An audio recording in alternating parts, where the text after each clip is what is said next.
Good morning, it's Monday, February 22nd, and this is the Herald Review's Daily Chirp podcast. We're bringing you a closer look at one of our top stories, along with other important things going on in our community. Today, Cochise County should get a double shipment of COVID-19 vaccines on Tuesday. And in other good news, Alicia Thompson, Cochise Health and Social Services Director, said the county positive cases are still in decline. But first, a quick message from our sponsor.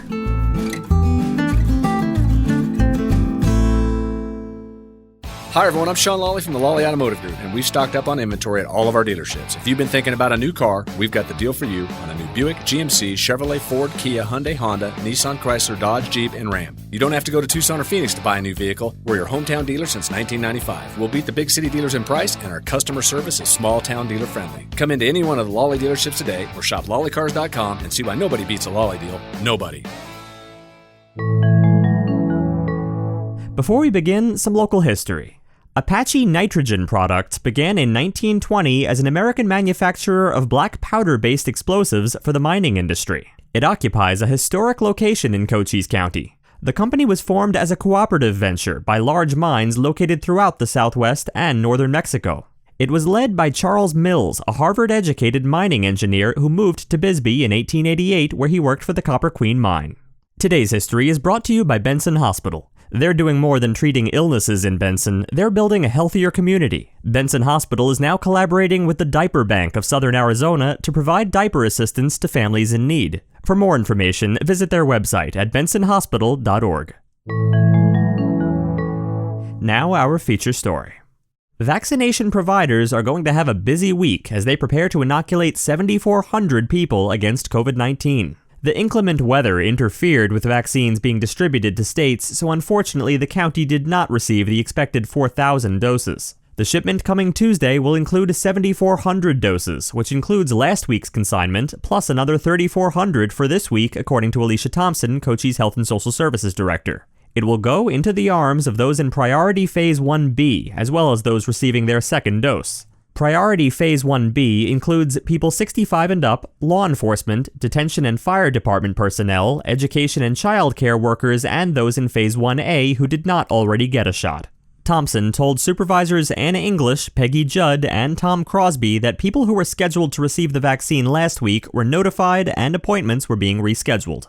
Thompson was also happy to announce that the county positive cases are still in decline. Martha Montano, CHSS epidemiologist, reported the county had an average of 24 each day over the past week. Here she is at last week's COVID-19 update. So in the past week, we've had a total of 174 COVID-19 cases, which brings our total to 10,882. We are averaging approximately 24 cases a day in Cochise County. We have had a total of 258 deaths due to COVID-19.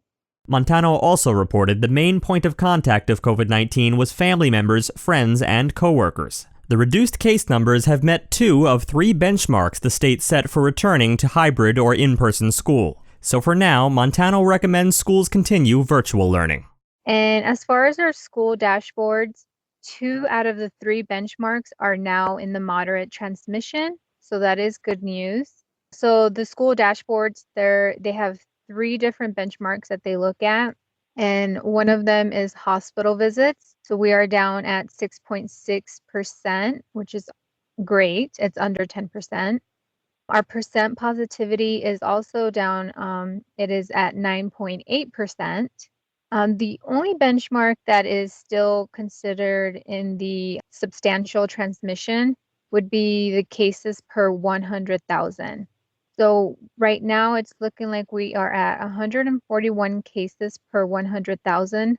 The goal is to go to be at 100 or less cases per 100,000 people. So currently we're still going to recommend that schools, because all 3 benchmarks are not in the moderate transmission, our recommendation is that schools continue to do virtual learning. Craig Januszewski, Public Health Emergency Preparedness Coordinator, said over 19,000 doses have been given. The county was awarded $1 million in grant funds to increase points of distribution, provide extra staffing for inoculations, and prepare for mobile efforts to reach places in rural areas and underserved communities, though vaccine shipments will have to increase to meet that need. To stay up to date on local coronavirus news, visit myheraldreview.com. Thanks for listening. Before we continue, a quick message from our sponsors, Prestige Family Living. At Prestige Assisted Living at Sierra Vista, we aim to provide our residents ways to stay active and engaged through our Ageless Grace fitness and wellness programming. Join us every Friday at 10:30 a.m. for free online Ageless Grace classes. Visit notyourgrandmasnursinghome.com to sign up today. Now, we'd like to highlight Wilcox wrestler Oat Alsop, brought to you by Apex Network Physical Therapy in Benson and Sierra Vista. They're doing more than just treating patients, they're helping patients get back to living their daily lives. Using extensive knowledge, their therapists treat each patient one-on-one, focusing on individual care. To learn more, go to apexnetworkpt.com. Now, Oat Alsop on how he got into wrestling and what inspires him. My name's Oat Alsop. I'm a senior at Wilcox High School, and I play football and I wrestle and also play baseball. Actually, my dad got me into wrestling around kindergarten. I like how it's kind of a one-on-one sport, but it's also a team sport. I like wrestling the best. Just push myself harder in wrestling than I do in any other sport. My role models are both of my grandpas. They always inspire me and just make me be a better person. I think all athletes should be sportsmen in the sport and then outside of the sport as well. My goals for this season are to be a state champion. Next, an upcoming event in our community that you should know about, brought to you by our sponsors, Sulphur Springs Valley Electric Cooperative. You are probably spending a lot more quality time at home these days, keeping you and your family safe. And that can present some opportunities that you usually don't experience, like maybe laughing together at a funny movie, or screaming together at a scary movie, pitching in to make a special dinner, or maybe you're keeping in touch with friends and relatives and other places on your devices. And it just so happens that many of the activities we're sharing with each other are made possible by electricity. At Sulphur Springs Valley Electric Cooperative, we know that you are depending on us both for fun and serious needs. And we want you to know that we're here for you day and night, sunshine or storm, easygoing times or trying times like now, making sure you're getting the power that you need every day to meet your needs. For over 85 years, through all kinds of tough times, we've been there for our members.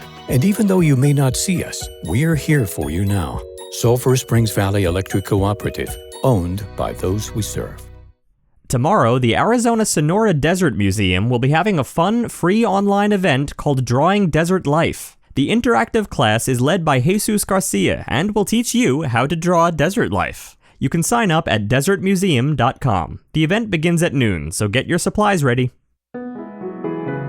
Finally, we'd like to remember the life of Mitzi Kermsey.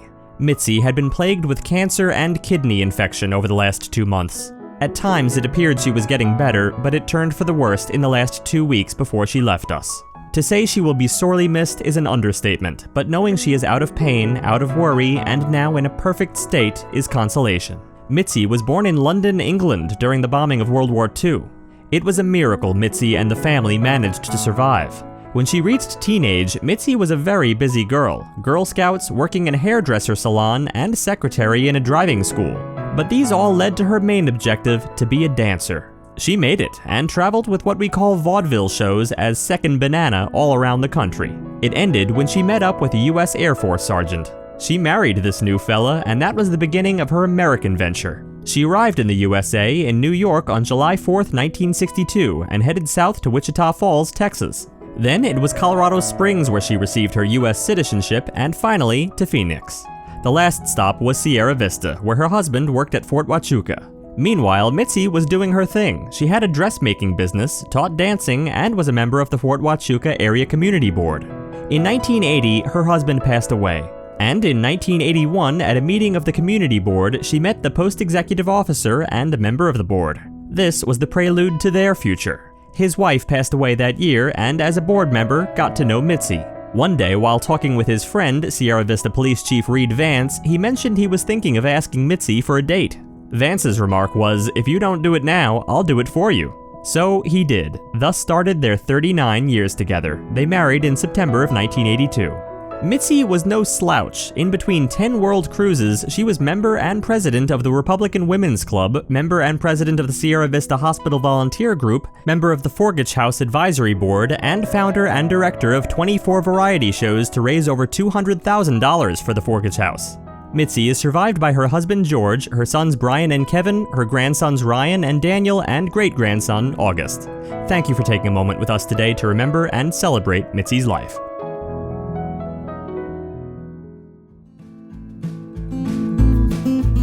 Thanks for tuning in to the Herald Review podcast today. Join us again on Tuesday. And remember, the Herald Review is here for you with local news you can trust. For more information on any of the stories you heard about today, visit us at myheraldreview.com. Right now, you can become a member starting at just $1.99 per week. Want to stay up to date on what's going on? Join Neighbor, your trusted neighborhood community. We asked, you answered. What is your motive for joining this forum? Neighbor Wayne said, I like the fact it's monitored and has real journalism input. The primary reason is that respectful communication is mandatory and we have it. It's hometown content. Join the conversation. Visit nabur.myheraldreview.com.